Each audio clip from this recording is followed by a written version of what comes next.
का धुआंधार प्रचार प्रसार लगातार जारी है और इसी कड़ी में रक्षा मंत्री राजनाथ सिंह भी राजस्थान दौरे पर है। कोलायत में क्या कुछ कह रहे हैं रक्षा मंत्री, जरा सुनिए।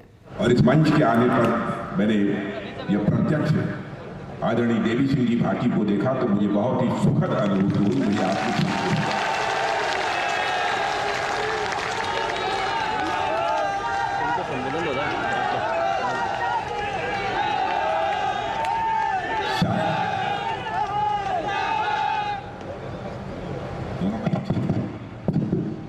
शायद इन्हें एहसास न हो, इनके साथ मेरा बहुत ही आत्मिक रिश्ता प्रारंभ से था और जब ये हमसे दूर गए थे तो उस समय मुझे बेहद पीड़ा हुई थी, मैं कह नहीं पाया। लेकिन आज हमारे बीच में यहाँ मौजूद है। ऐसे क्योंकि मंच पर जितने भी लोग बैठे हैं मैं देख रहा हूँ आयु की दृष्टि से भी, राजनीतिक आयु की दृष्टि से भी आदरणीय देवी सिंह जी भाटी सबसे बड़े हैं, इसलिए सबसे पहले मैं उन्हीं का नाम ले रहा हूं। हमारे विधायक लूड़ करंसर, कैबिनेट मंत्री राजस्थान सरकार हमारे सुमित गोदारा जी, CR चौधरी जी बीकानेर भाजपा संभाग प्रभारी व अध्यक्ष किसान आयोग राजस्थान सरकार, पूर्व कैबिनेट मंत्री हो गया आदरणीय देवी सिंह जी भाटी का नाम लिखा है, विश्वनाथ जी मेघवाल विधायक, श्री ताराचंद जी सारस्वत विधायक, श्री अंशुमान सिंह भाटी। अंशुमान सिंह पहली बार आपको बोलते हुए मैंने सुना, अच्छा बोलते हो। जेठानंद व्यास विधायक, सुश्री सिद्धि कुमारी विधायक बीकानेर, श्रीमती सुशीला राजपुरोहित महापौर, सुशीला जी ही संचालन कर रही हैं, तत्प्रकाश जी आशा संयोजक लोकसभा बीकानेर, जालम सिंह जी भाटी जिलाध्यक्ष, रामगोपाल सुधार अध्यक्ष विश्वकर्मा कल्याण बोर्ड, श्री राजेंद्र नायक, शंपालाल गेरर और श्रीमती संतोष बावरी, जुगल किशोर लाल और इस सभा में मौजूद मेरे सभी सम्मानित बहनों एवं भाइयों, लंबे अरसे के बाद आप सबके बीच मैं आया हूं। आप लोगों ने तालियां बजाकर, फूलों की हार पहनाकर और शब्दों के माध्यम से मेरा स्वागत किया है। आप जानते हैं भारत की परंपरा है और शिष्टाचार का तकाजा भी है। स्वागत, अभिनंदन और सलाम दुआ कभी एक तरफा नहीं होना चाहिए, इसलिए मैं भी अपनी तरफ से शीश झुकाकर आप सभी बहनों भाइयों का हार्दिक अभिनंदन करता हूं। आप सभी का मैं स्वागत करता हूं। यह कोलायत की धरती, इसके इतिहास से मैं अच्छी तरह परिचित हूं और मैं कह सकता हूं यह मां करणी की भी यह पावन धरती है। श्री कोलायत सांख्य दर्शन की प्रेरणा की यह तपोभूमि है। मैं इसी पावन भूमि को पुनः शीश झुकाकर हृदय की गहराइयों से प्रणाम करता हूं। आज यदि आपके बीच में आया हूं तो अर्जुन राम जी मेघवाल के लिए आया हूं। अर्जुन राम जी मेघवाल लगातार 15 वर्षों से आपका प्रतिनिधित्व कर रहे हैं। संसद में वह किस प्रकार की अपनी भूमिका निभाते हैं यह भी मुझे बतलाने की आवश्यकता नहीं है। बहुत सोच समझकर ही हमारे प्रधानमंत्री ने इन्हें संसदीय कार्य मंत्री की जिम्मेदारी सौंपी है, इसलिए संसदीय कार्य मंत्रालय की जिम्मेदारी भी इन्हें सौंपी गई है। अन्य जिम्मेदारियां भी हैं, हमारे देश के लॉ मिनिस्टर, कानून मंत्री भी हैं, लेकिन संसदीय कार्य मंत्री की चर्चा में क्यों करा? संसदीय कार्य मंत्री ऐसा होना चाहिए यदि कोई विपक्ष का यदि नाराज भी हो गया और संसदीय कार्य मंत्री एक बार उसके सामने खड़ा हो जाए, एक बार नाराज विपक्ष की भी पलक नीचे झुक जाए, ऐसा ही संसदीय कार्य मंत्री होना चाहिए। और यह कला मैंने देखा है हमारे अर्जुन राम जी मेघवाल के अंदर। संसद में भी इन्हें सांसद रत्न अवार्ड प्राप्त हुआ। आप सब सौभाग्यशाली हैं, इन्हें सांसद महारत्न अवार्ड भी प्राप्त हुआ। और संसद में साइकिल से जाने वाले सांसद यदि कोई है तो आपके सांसद अर्जुन देवगौड़ा जी है। और प्राय हर चुनाव में आता हूं, लेकिन पहले जब मैं आया था, आज जब मैं आया हूं, जमीन आसमान का मुझे अंतर दिखाई दे रहा है, मुझे आनंद की अनुभूति हो रही है। और यह माहौल देखने के बाद मुझे लगता है कि मुझे कुछ ज्यादा बोलने की आवश्यकता नहीं। मैं इनसे जानकारी हासिल कर रहा था कि कांग्रेस के प्रत्याशी कौन है, तो उन्होंने कांग्रेस के प्रत्याशी का नाम बताया, लेकिन किसी ने मुझे कहा कि कुछ हमारी आस्था श्रद्धा की केंद्र के बारे में कुछ ऐसे शब्दों का प्रयोग किया था जो नहीं किया जाना चाहिए। मैं जानता नहीं हूं, लेकिन लोगों ने कहा मुझे। बहनों भाइयों, हमारी आस्था श्रद्धा यह अलग अलग हो सकती है, लेकिन किसी भी की आस्था और श्रद्धा के जो केंद्र बिंदु उस पर कभी चोट नहीं पहुंचाई जानी चाहिए। यदि कोई चोट पहुंचाने की कोशिश करता है तो मैं समझता हूं कि जितने भी निंदा की जाए वह कम है। राजस्थान की धरती तो शौर्य और पराक्रम की धरती है। आज से नहीं, हजारों साल का इतिहास है इस राजस्थान। मैं सारे महापुरुषों का नाम नहीं लेना चाहता। मैं तो बराबर इसके पहले भी राजस्थान आता था तो मैं यही कहता था, राणा की शक्ति, मीरा की भक्ति, पन्नाधाय की युक्ति और भामाशाह की संपत्ति, यही जो है राजस्थान की पहचान, यही राजस्थान की पहचान। पिछले कुछ वर्षों से लगातार 5 वर्षों तक यहां पर कांग्रेस की सरकार रही है।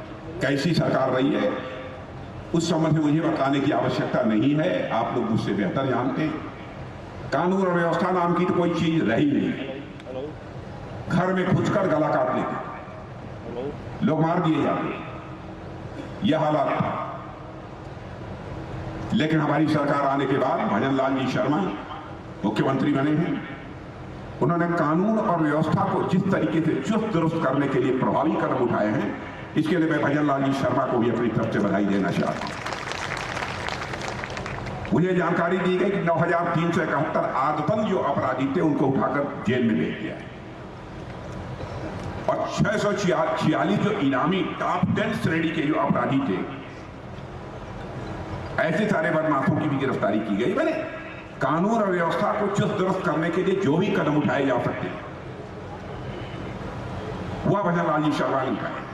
और बहनों भाइयों, मेरी इस बात से आप सहमत होंगे, किसी भी क्षेत्र के विकास की पहली शर्त होती है चुस्त दुरुस्त कानून व्यवस्था। गोले तो जो कुछ भी हो सकती है सब चलाए जा रहे हैं। जब यह युद्ध शुरू हुआ था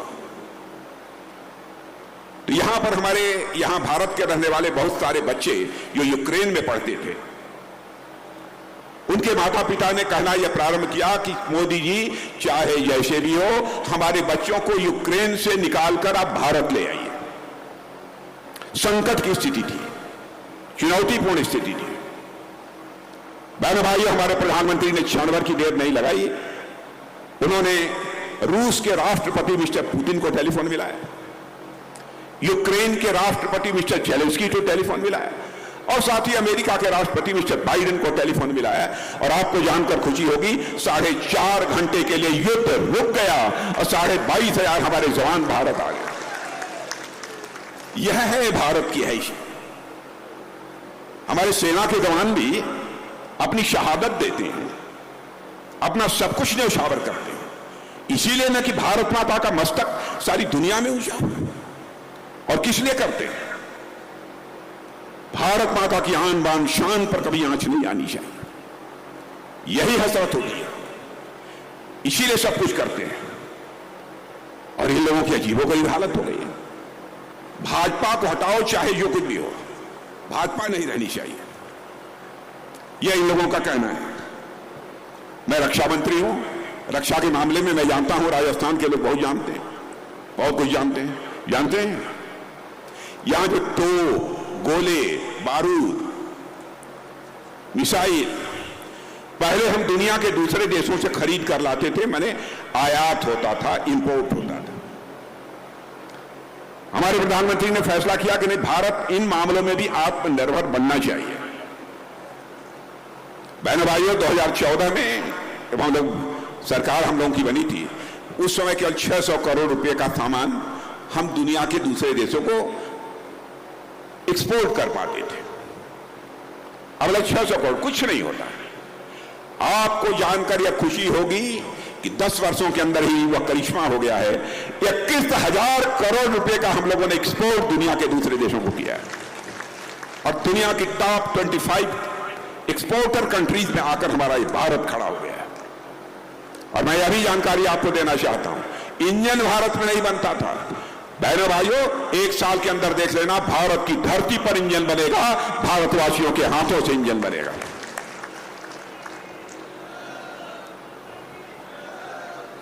लेकिन मुझे तकलीफ होती है कभी कभी, और मैं सच बतलाऊं, मुझे हार्दिक पीड़ा होती है कभी कभी। ये हमारी सर्जिकल स्ट्राइक होती है, मैं उसमें गृह मंत्री था इस देश का। सर्जिकल स्ट्राइक होती है, एयर स्ट्राइक होती है, हम घुसकर मारते हैं। ये कांग्रेस के लोग उस पर सवालिया निशान खड़ा करते हैं।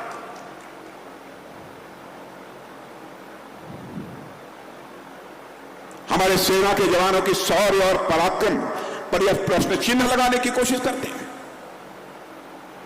बहनों भाइयों, कोई भी देशभक्त होगा, उस समय हमारे सेना के जवानों ने जो शौर्य और पराक्रम दिखाया था, उसकी सराहना करनी चाहिए थी, संदेह व्यक्त नहीं करना चाहिए। वो प्रमाण मांग रहे हैं, प्रमाण दीजिए कि आप लोगों ने सर्जिकल स्ट्राइक की, एयर स्ट्राइक की। अरे सारी दुनिया को प्रमाण मिल गया, आप ही को प्रमाण नहीं मिला। केवल देश की जनता को गुमराह करने के लिए। इसके पीछे यथार्थ कुछ नहीं है, सच्चाई कुछ नहीं है मेरे बहनों भाई। इसलिए मैं आप सबसे निवेदन करना चाहता हूं, फैसला आप सबके हाथों में। आप ये कल्पना करिए, भारत को लोग दुनिया में कहते हैं कि भारत ये गरीबों का देश है, बेरोजगारों का देश है। सुनेंगे 2014 में जब हम लोगों की सरकार बनी थी, तो धन दौलत, इकोनॉमी, अर्थव्यवस्था के आकार के मामले में यह भारत दुनिया में 11वें स्थान पर खड़ा था। आपको जानकर खुशी होगी, आज हमारा भारत 2 साल पहले ही अर्थव्यवस्था के आकार यानी इकोनॉमी की साइज के मामले में दुनिया की टॉप 5 कंट्रीज में आकर खड़ा हो गया। दुनिया के 5 देशों की कतार में आकर खड़ा। और आज मैं कहकर जा रहा हूं, अब मैं ही नहीं कह रहा हूं, दुनिया की फाइनेंशियल फर्म जो कि आर्थिक मामलों की समय समय पर समीक्षा करती रहती हैं, रिपोर्ट देती रहती हैं, उन फाइनेंशियल फर्म ने कहा है अब वह दिन दूर नहीं है कि 2027 प्रारंभ होते होते ही भारत दुनिया की टॉप 3 कंट्रीज में आकर खड़ा हो जाएगा मेरे बहनों भाई।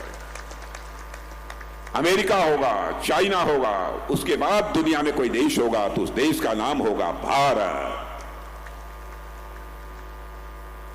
यह भारत की हैसियत सारी दुनिया में बनी है।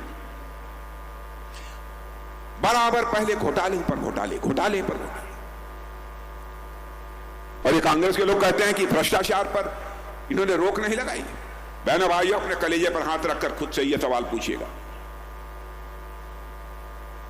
जब भी कांग्रेस की सरकार रही है, कभी चीप घोटाला, कभी चीनी घोटाला, कभी कुछ घोटाला, कभी 2G घोटाला, कोई न कोई घोटाला बराबर हुआ है। यहां तक कि कांग्रेस के मंत्रियों को जेल की हवा खानी पड़ी। क्या कोई मां का लाल यह कह सकता है कि 10 वर्ष हो गए मोदी जी के नेतृत्व में सरकार चलते हुए, भारत ही नहीं दुनिया का कोई व्यक्ति उंगली उठाकर हमारी सरकार के ऊपर भ्रष्टाचार का आरोप नहीं लगा पाया है मेरे बहनों भाई। और कांग्रेस के मंत्रियों को, कांग्रेस की सरकार थी, कांग्रेस के मंत्रियों को 2G घोटाले में जेल की हवा खानी पड़ी। आप कल्पना करिए। और ये हमको भ्रष्टाचार की पाठ पढ़ा रहे हैं। मैं याद दिलाना चाहता हूं, राजीव गांधी जी भारत के प्रधानमंत्री थे। जानते हैं उन्होंने क्या कहा था? उन्होंने कहा, मैं उनकी नीयत पर संदेह नहीं करना चाहता,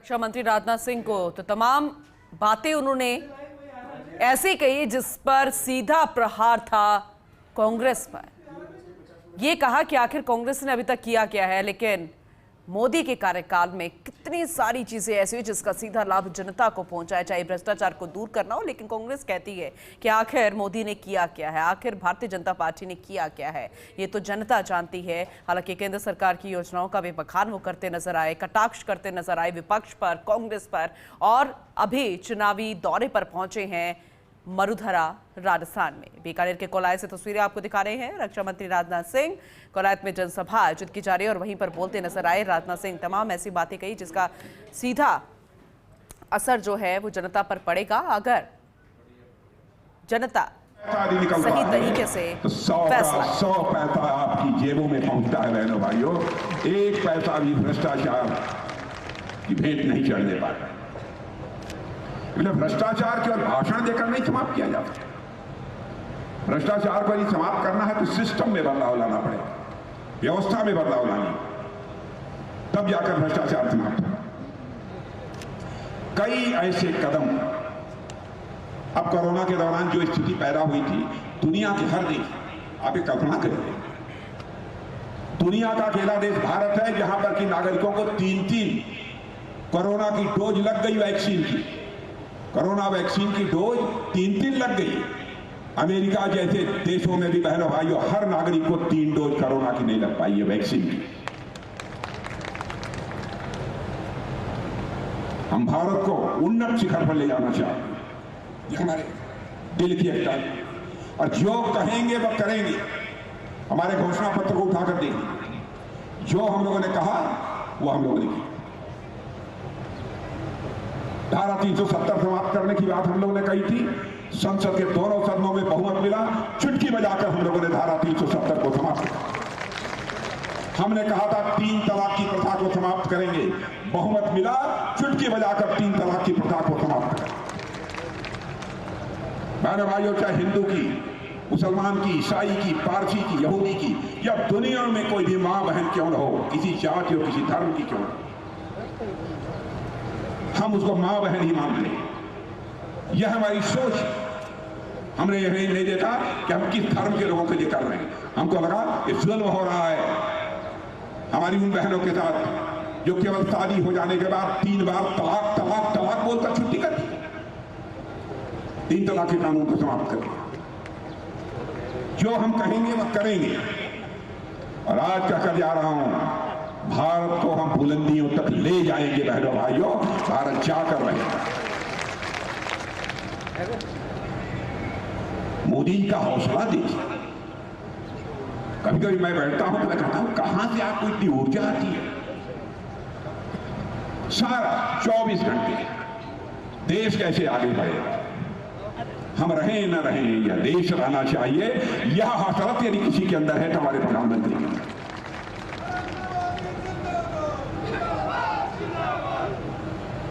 अब बैंकों की दृष्टि से जो काम किया है मैं चर्चा करूंगा, बहुत लंबा समय लगेगा, बहुत विस्तार में नहीं जाना चाहता। क्या हुआ है, बैंकों की भी हालत बहुत खराब थी, बहुत खराब थी, लेकिन उसमें भी काफी हद तक अब सुधार हुआ है। नॉन परफॉर्मिंग एसेट जो लगभग 11% से अधिक हुआ करता था वो घटकर 3% पर आ गया। सभी जगह आपको सुधार देखने को मिलेगा। और इसीलिए मैं आप सब क्या क्या हुआ है, गैस चूल्हा मिला है, शौचालय हुआ बना है, लोगों के आवास मिला है। और मैं क्या कर जा रहा हूं, जिन लोगों को ये आवास नहीं मिला है, जिनके पास कच्चे मकान हैं, उनको पक्की छत मिलकर रहेगी। मेरे बहनों भाइयों, पक्की छत मिलकर, एक घर भी हम शेष नहीं बचने देंगे। राजस्थान की अपनी माताओं बहनों को भी घड़े पर घड़ा पानी से भरकर घर ले जाने की जहमत उठानी पड़ती थी। भारतीय जनता पार्टी की सरकार इसको नहीं होने देगी। मैं अपनी राजस्थान की माताओं और बहनों को आश्वस्त करना चाहता हूं, काम हुआ है राजस्थान में भी, नलों से घरों में पानी पहुंचा है। जो शेष बचे होंगे वहां पर भी यह काम निश्चित रूप से होगा। सब तो सब दिल की बीमारी हो जाती थी, स्टंट जो पहले लगभग 1 लाख रुपए से अधिक में मिलता था, आप जानते हैं। और स्टंट 7,500 में आ रहा है बहनों भाई। यदि दिल कभी ज्यादा धड़कने लगे तो चिंता मत करना, लाख रुपया खर्च करने की जरूरत नहीं होगी, 7,500 में काम हो जाएगा। यह है भारत। तो भारत आगे बढ़ रहा है, इसलिए मैं आप सभी लोगों 25 करोड़ लोगों को हम लोगों ने गरीबी रेखा से उनको बाहर करने में कामयाबी हासिल की है। यही कहना चाहता हूं, मोदी की राजनीति का ट्रैक रिकॉर्ड बहनों भाइयों शानदार है, और इसलिए शानदार है कि हम जनता को जनार्दन मानते हैं और कांग्रेस लोग अपने परिवार को जनार्दन मानते हैं। सोच का अंतर है, इस कारण हमारा देश तेजी से आगे बढ़ रहा है। इसलिए मैं आप सबसे अपील करने आया हूं, बहनों भाइयों, हमारे मेघवाल परिचय कराने की कोई आवश्यकता नहीं है, आप सब अच्छी तरह से परिचित हैं।